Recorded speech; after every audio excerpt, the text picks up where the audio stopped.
This on-demand video will review how to score CANS items related to reasons for case opening. This is part one of a two-part series.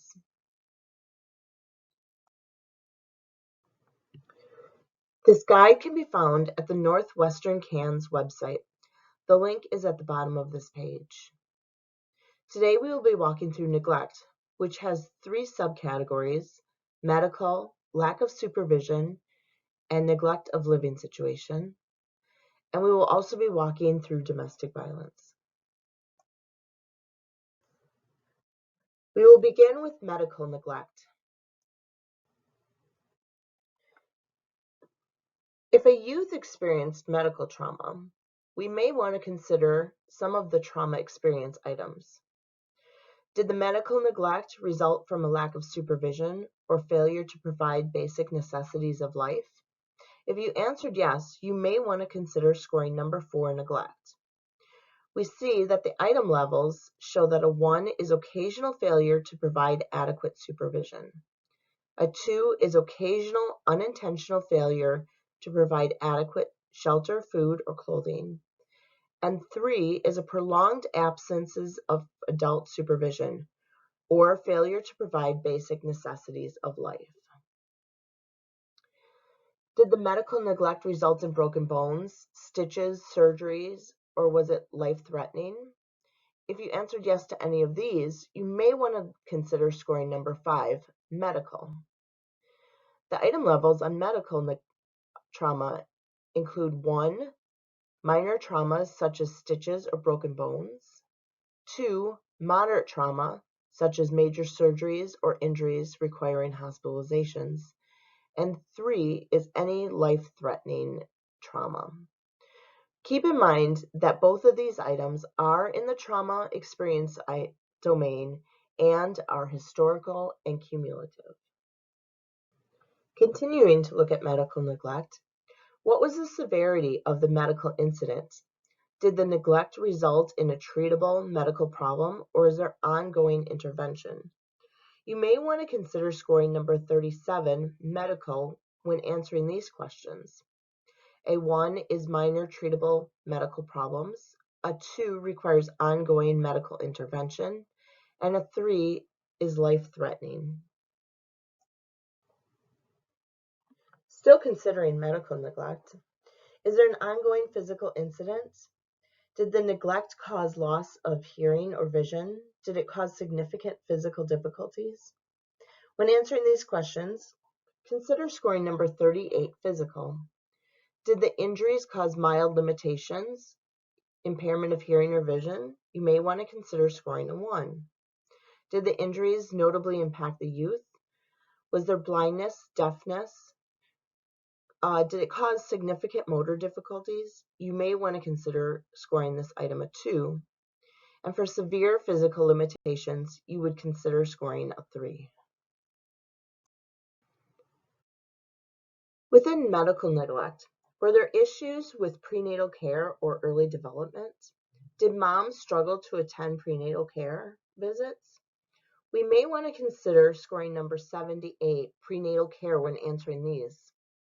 A 1, did mom have less than 6 prenatal visits? A 2, did mom have less than 4 prenatal visits or only visit the doctor in her last trimester? 3, did mom not attend any prenatal visits? Medical neglect may be the result of nutritional management. Has the child been fed adequately? Did the medical neglect occur due to the caregiver's lack of knowledge about a healthy diet, or their ability or willingness to provide the child with a healthy diet? When answering these questions, consider scoring 101, nutritional management. A 1, does the caregiver have an understanding of a healthy diet but struggle to consistently provide one? A 2, caregiver is not knowledgeable about nutritional needs of the child and therefore does not provide a healthy diet for the child. And 3, caregiver is not able or willing to provide a healthy diet for the child. Has the caregiver failed to organize and attend medical appointments? Does the caregiver struggle to remember medical appointments?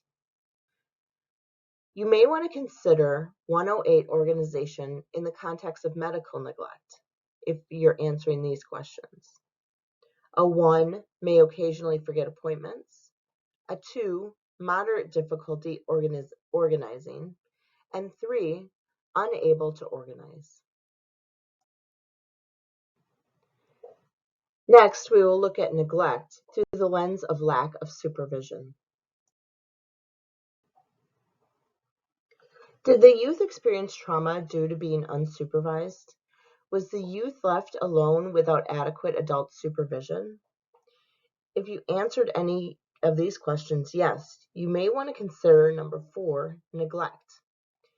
Again, we see a 1, the child was left home alone or occasional failure to provide adequate supervision. A 2, unintentional failure to provide adequate shelter, clothing, food, or supervision. And 3 is prolonged absences of an adult and failure to provide basic necessities on a regular basis. Did the youth experience neglect due to being unsupervised? Is there a need for the caregiver to understand supervision? When answering these questions, consider scoring number 96, supervision.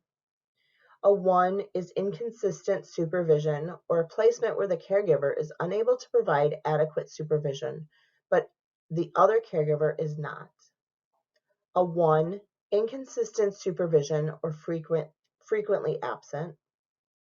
And a 3, appropriate supervision is nearly always absent or inappropriate. Next, we will look at neglect through the lens of living environment. Did the youth experience trauma from an unsuitable living condition? Did the caregiver fail to provide adequate shelter for the youth? When answering these questions, consider scoring number 4, neglect. Again, we see that a 1, the child was left home alone or occasional failure to provide adequate supervision. A 2, unintentional failure to provide adequate shelter, food, clothing, or supervision. And a 3 is prolonged absences of an adult and failure to provide basic necessities on a regular basis. Again, remember that this item is in that trauma domain and is going to be cumulative and historical. Are there concerns with the physical condition of the caregiver's home? We want to look at number 98, condition of home, if we answered yes to this question. Remember, this item is looking at the physical conditions of the home. Are there health or safety concerns within the home due to the physical condition of it? A 1 is easily correctable safety concerns. A 2, serious health or safety concerns. Examples would include no running water, vermin, overcrowding, or a home where drugs are sold or produced. And a 3, life-threatening health or safety concerns. Are there concerns with the stability of the residents? Does the family move frequently, or is the family homeless? You may want to consider scoring 101, residential stability, when answering these questions. A 1, significant risks of housing disruption. A 2, a family who frequently moves or has very unstable housing. Or 3, a family who is currently homeless. Does the caregiver have the living skills to maintain the home? Does the caregiver have difficulties maintaining cleanliness? Does the caregiver pay utility bills, or are there concerns that the utilities could be cut off? When answering these questions, consider scoring 127, independent living skills. We see that the item levels here show that a 1 indicates problems that can be easily addressed. Examples include maintaining cleanliness or difficulties with money management. A 2, problems that could be addressed with in-home services. Examples would be difficulty cooking and or cleaning, or self-management when unsupervised. And a 3 is that the caregiver is unable to live independently. Next, we will look at which CANS items to consider scoring when the case comes in for domestic violence. Was the child a victim of violence? Was the child involved in the DV or even accidentally was caught in the middle of DV? When answering these questions, consider scoring number 2, physical abuse. A 1, there's a suspicion that the child has experienced physical abuse, but no confirming evidence. Spanking without physical harm or threat of harm also qualifies. A 2, child has experienced a moderate level of physical abuse and or repeated forms of physical punishment. Examples include hitting and punching. A 3, child has experienced severe and repeated physical abuse with intent to do harm, and that caused significant physical harm to necessitate hospital treatment. Was the child present for family violence? Consider scoring number 6, witness to family violence, if you answered yes to this question. A 1 would be scored for a child who has witnessed one episode of family violence. A 2 for a child who has witnessed repeated episodes of family violence but no significant injuries. Example, requiring medical attention have been witnessed. And 3, child has witnessed repeated and severe episodes of family violence or has had to intervene in episodes of family violence. Significant injuries have occurred and have been witnessed by the child as a direct result of the violence. Was the child a witness or victim to domestic violence that could be considered criminal assault? If you answered yes to this question, consider scoring number 12, witness or victim to criminal activity. Keep in mind the perpetrator does not have to be arrested. It only needs to be an arrestable offense such as battery. A 1 would be scored for a child that has witnessed significant criminal activity. A 2, child is a direct victim of criminal activity or witnessed the victimization of a friend or family. And a 3, the child is a victim of criminal activity that was life-threatening or caused significant physical harm, or the child witnessed the death of a loved one. Were any of the parents arrested because of domestic violence? If so, consider scoring number 13, parental criminal behavior. A 1 indicates one of the youth's parents has a history of criminal behavior, but youth has not been in contact with this parent for at least 1 year. A 2, one of the youth's parents has a history of criminal behavior resulting in a conviction or incarceration, and youth has been in contact with this parent in the last year. A 3, both of the youth's parents have a history of criminal behavior resulting in incarceration. Is the child at risk due to domestic violence? Are there safety concerns because of domestic violence? Consider scoring number 95, safety, if you answer yes to these questions. A 1, this level indicates that while the environment is currently safe, unsafe circumstances in the past warrant continued monitoring of previously assessed safety threats. A 2, threats to safety have been identified but may be effectively managed by caregiver protective capacities and supportive services. And a 3, safety threats have been identified and caregiver protective capacities are not sufficient to ensure the child's safety. Safety plan or protective custody has occurred. Have there been any partner conflicts at the home in the past 30 days? Consider scoring number 99, marital partner violence in the home. This item sometimes throws folks off because it says in the home. However, the DV could occur outside of the home. A 1, mild to moderate level of family problems include marital difficulties and partner arguments. The parent or caregivers are generally able to keep arguments to a minimum when child is present. Occasional difficulties in conflict resolution or use of power and control by one partner over another. A 2, significant level of caregiver difficulties, including frequent arguments that often escalate to verbal aggression or the use of verbal aggression by one partner to control the other.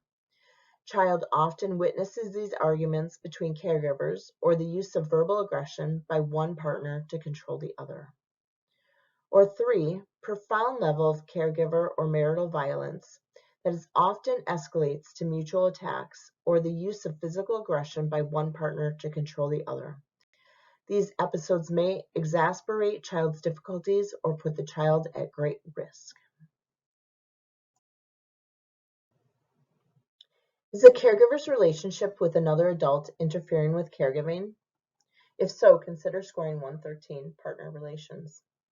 A 1 is a parent or caregiver has generally positive partner relationships with another adult. This adult may not function as a member of the family. A 2, parent or caregiver is currently not involved in any partner relationships and the lack of relationship interferes with functioning. And a 3, parent or caregiver is currently involved in a negative, unhealthy relationship with another adult. This would also include a parent or caregiver involved in a relationship with domestic violence issues. We will now practice scoring some items. True or false? You should consider scoring number 37, medical, if a case has come in for medical neglect. True. A 1, the child has mild, treatable medical problems that require ongoing medical treatment. A 2, child has chronic illness that requires ongoing medical intervention. Or 3, child has life-threatening illness or medical condition. Would you score number 4, neglect, for a child whose family is involved with DCFS due to neglect supervision? Yes. A 1 is a child may have been left home alone due to no adult supervision. And a 3, severe level of neglect, including prolonged absences by adults. Which items should you consider scoring for a case that comes in for neglect living environment? Number 4, neglect. Number 98, condition of home. Number 111, residential stability. And number 127, independent living situation. A case comes in for DV. The child witnessed dad give mom a black eye. How would you score number 12, witness or victim to criminal activity? 2, child witnessed the victimization of a family or friend. Case comes in for DV between mom and her boyfriend. Should you consider scoring 113, partner relationships, if the conflict between mom and her boyfriend are interfering with mom's ability to care for the child? Yes, in this scenario, you should score number 113, a 3. Thank you. If you have any additional needs or questions, please contact Shannon Kroll, Rob Herquest, or Emma Breen.